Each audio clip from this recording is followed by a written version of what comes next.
Hi students, welcome to Governance. We are in Unit 5. In Unit 5, I'm going to give a brief overview on compensation of your board. Periodically, the board is going to consider whether members should be compensated. Whereas nearly 100% of commercial corporation boards compensate their members, only around 20% of nonprofit health systems and roughly 10% of nonprofit hospitals do. Board member compensation is a controversial issue that prompts passionate debate. Everyone seems to have a strongly held opinion and it is split. We estimate that 2/3 of healthcare organization board members and CEOs think it is a bad idea. The other third feel it warrants serious consideration. First, the cons of compensation. Compensation of board members reinforces the increasing prevalent notion that nonprofit healthcare organizations are no different than commercial enterprises.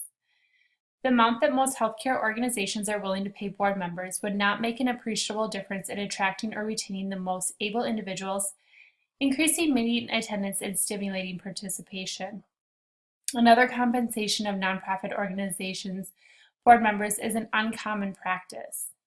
Also, board compensation is ill-timed given layoffs, marginal pay increases for employees, and other cost reduction efforts being initiated by many health systems and hospitals. Further, most present and prospective healthcare organization board members consider board service a civic responsibility.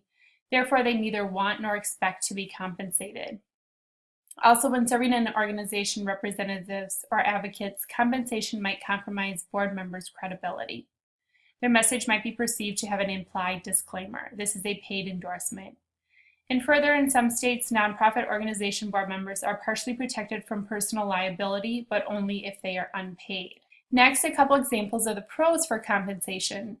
Board members expend a large amount of time, energy, and effort in performing their roles, and they add a significant value. Board members incur both opportunity and indirect costs associated with their service.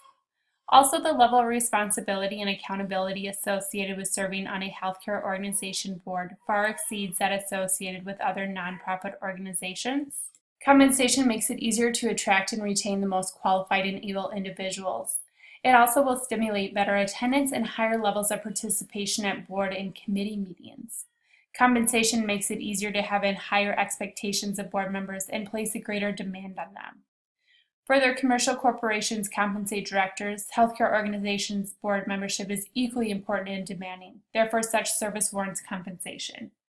Also, compensation reinforces and increases board member accountability. So this lecture provided a couple different examples on the pros and cons of compensating board members.